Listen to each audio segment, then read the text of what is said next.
بسم الله الرحمن الرحيم.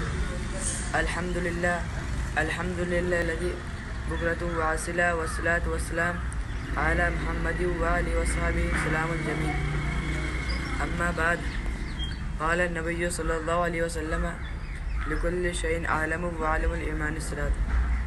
محترم حضرات، اس سورہ پاک تفسیر نے آپ کے سامنے ایک مختصر سی حدیث پڑھی ہے جس کا ترجمہ یہ ہے: سرکار دو عالم جناب محمد رسول صلی اللہ علیہ وسلم نے ارشاد فرمایا ہے کہ ہر چیز کا ایک نشانی ہوتا ہے اور ایمان کا نشانی نماز ہے.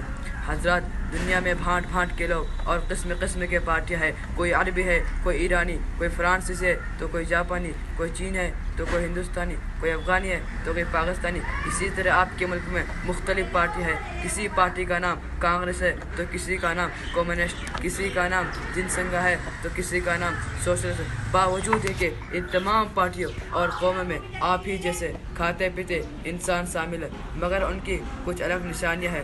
آپ انہی نشانیوں کو دیکھ کر معلوم کر لیتے کہ فلاں کہاں کا رہنے والا ہے، یہ فلاں کس پارٹی سے تعلق ہے.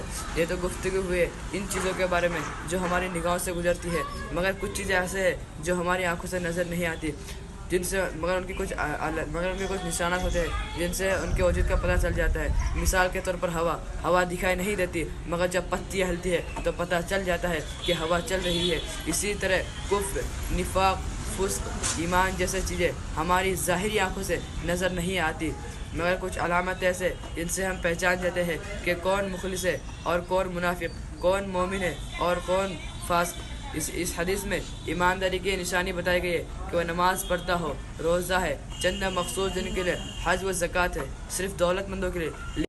لیکن نماز ایک ایسی چیز ہے جو امیر ہو یا غریب، فقیر ہو یا دولت مند، جاہل ہو یا عالم، سب پر فرض ہے. یہی وجہ ہے کہ تاجدار مدینہ فخر رسول جناب محمد رسول صلی اللہ علیہ وسلم نے ارشاد فرمایا ہے: من ترک الصلاۃ متعمدا فقد کفر. ترجمہ: جس آدمی نے قصداً نماز چھوڑ دی اس نے کافروں والا عمل کیا. یعنی مرد مسلم سب کچھ چھوڑ سکتا ہے لیکن نماز چھوڑنے اس کے لیے گوارا نہیں ہونا چاہیے.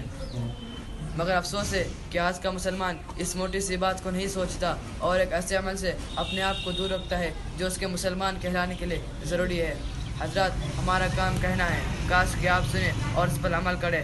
میں اپنی تقریر کو تک ختم کرنا چاہتا ہوں ایک شاعری کے ساتھ کہ آ گیا آئل لڑائی میں اگر وقت نماز،